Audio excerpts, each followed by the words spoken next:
Hi guys, this is gsrom.com and I'm here with a piece of work, engineering, the REDMAGIC 11S Pro.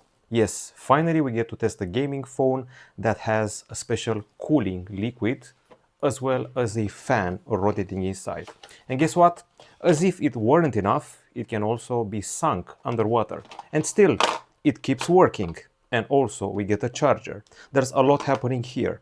So right now I would say that the folks of REDMAGIC are alone on the gaming phone market. Asus doesn't make ROG phones, Razer doesn't make phones anymore, Black Shark is barely there, and Lenovo Legion phones haven't reached Europe just yet.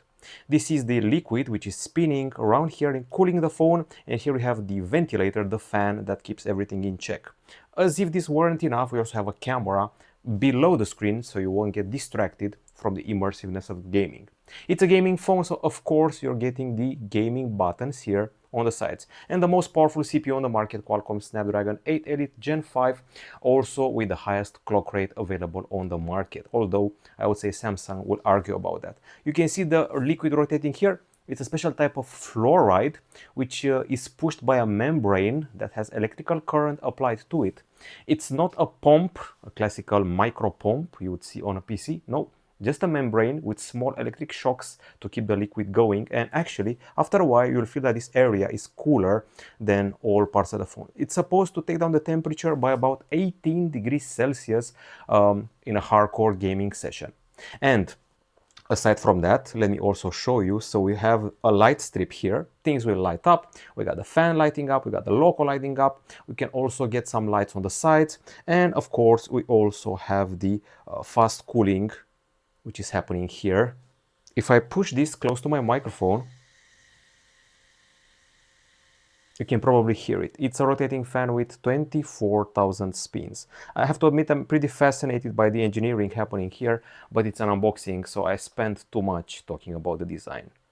Who is excited? I'm excited. So, 799 euros, starting price in Europe right now for the basic version. 899 euros if you want 16 gigs of RAM and if you want 512 gigabytes of storage. This is the key used to access the slots. We only have dual nano SIM card slots. We do not have micro SD. Here we have the quick start guide, manual, details, and all that jazz, and a case. This is the case. It's rather rigid and stripes and all that. It's pretty serious and mature for a phone which looks cool and gamer style. Now in the box you're getting a Chinese charger. You can see here. It requires an adapter in Europe. It's supposed to offer you something like, let's see, output 5 volts, 15 volts, and a few more. Basically should be an 80 watt charger, considering the phone charges at 80 watts via wire tops. And of course, we're getting a cable, a red cable from USB-C to USB-C, seeing how the charger itself is of that variety. Okay, I think we've covered everything inside the box. The unboxing is done. Let's talk about the design. So first of all, this is just the unboxing. We'll do a separate material regarding the review. The phone is a block, a monoblock, a monolith. Flat back, flat side, flat screen. And in spite of the fact that it integrates so much cool stuff, it has IPX8 certification, which means you can sink it in water up to 1.5 meters for 30 minutes. I don't understand how, considering it has a fan here. I'm actually fascinated by it.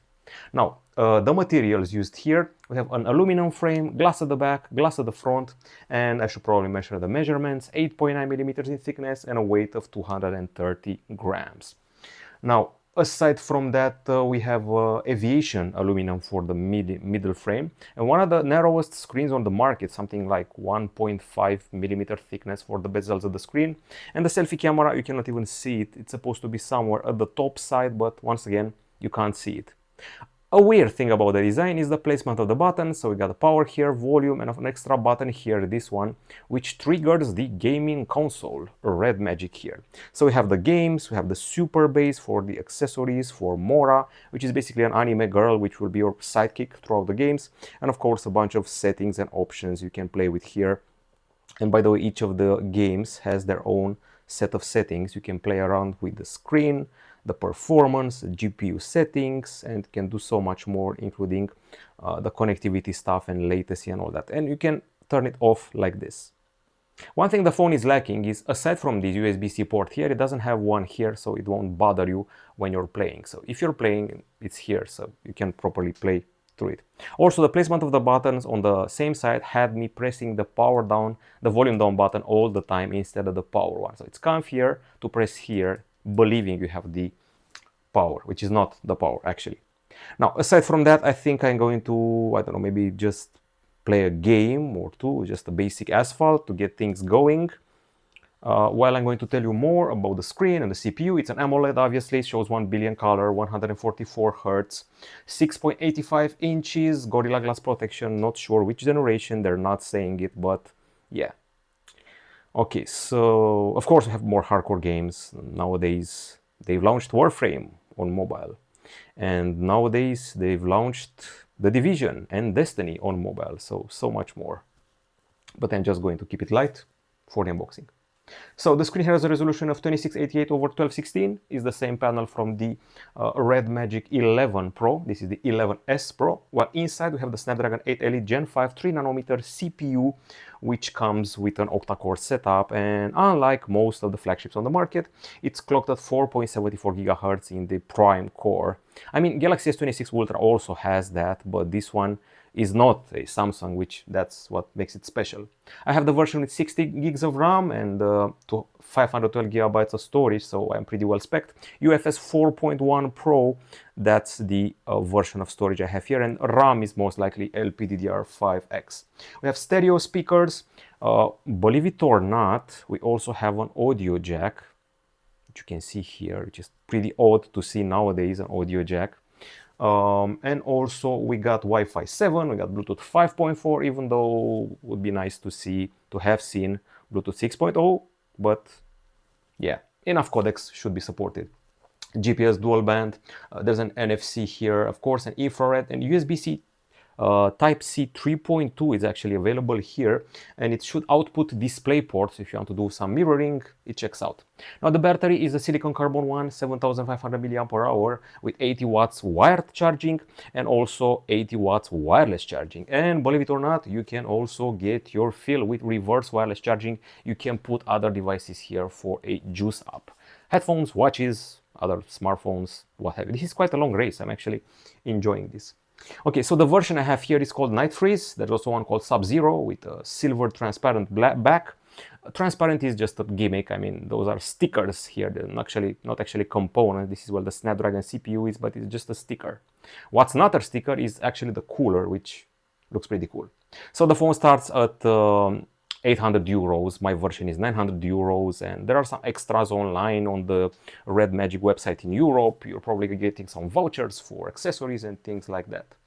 When everything's said and done, I think I forgot the cameras actually, but I have a preconception that says, who cares about the camera on a gaming phone? Well, I kind of do. Okay, so we go here, and we're using the front camera. Let's actually find it. It's here most likely, judging by my finger. So the selfie camera is here at the top side, pretty well hidden below the screen. And we're dealing here with a 16 megapixel shooter that only shoots full HD. That's all we can get nowadays. It's actually not the clearest in the world. Here, in spite of the fact we have so many lenses, this is the LED flash, and only two of them are actual cameras. Both of them 50 megapixel, the main one with optical image stabilization, the secondary one with ultra wide and autofocus for your macro needs. LED flash, 8K capture, and to be honest, too many options in the cinema family area. Milky Way, Star Trail, Starry Sky, electronic aperture, light draw, slow motion, time lapse, full size, document, macro. But honestly, you should just care about taking photos and videos with the main camera, and that's about it. I have taken my share of photos and videos here on a very sunny day, so I have plenty to show you when it comes to the moment of the review. Okay, so gaming. I'll get back to the gaming for a bit, except I don't want to play this game. It's an ad, it's Asphalt, it's gotta earn its keep. Come on, King Shot. I'm playing a game within a game. Imagine that. Okay, so I'm going to try and figure out how to get out of here. This annoys me a lot in mobile games with ads. I just cannot figure out, unless you actually do the tasks, you will not be able to get out this ad. So you may be annoyed and actually exit the game, which I actually have a tendency to do right now. I don't have the patience for this. Okay, so let's say you're going to play a bit of Delta Force. I just want you to show the special interface. It's triggered from the side, like this, and it can be overwhelming at first. So many options. So we have the power mode here, echo, balance, and rise. We here have the notification mode. We have options related to connectivity, to refresh rate, options related to the fan, optimization, voice control. You have more a mouthpiece to have the little girl speaking, high sensitivity, free display, AI trigger, card drawing, gravity X, crosshair in shooters, basically all of the things that will help you in MOBAs and things like that. You can also customize your shoulder trigger buttons from here, have them placed on the screen and associate them with a variety of commands. And of course, if you go here to the options, you are treated to quite a few features. So we get AI, REDMAGIC AI. There's a sidebar here, there's a call assistant. You can rewrite text for your posts regarding games on social media. You got REDMAGIC smart communication with antenna boosting, so no matter where you keep your hands, the signal will be spot on. We got a cooling fan option, fast cooling while charging, and a cool sound when you start it up. Let's actually listen to it, maybe? Yes, check it out. So here we go.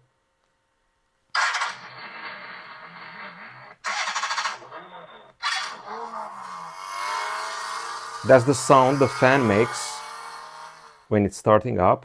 You have the light strip. You can actually customize it and change its effects, colors, and so much more. This little part here. Okay, and finally, the liquid cooling circulation. It's a dielectric liquid, so if it spills, it doesn't conduce the current. It's not a conductor for electric current. It's also a special type of fluoride, and it actually doesn't freeze and doesn't evaporate.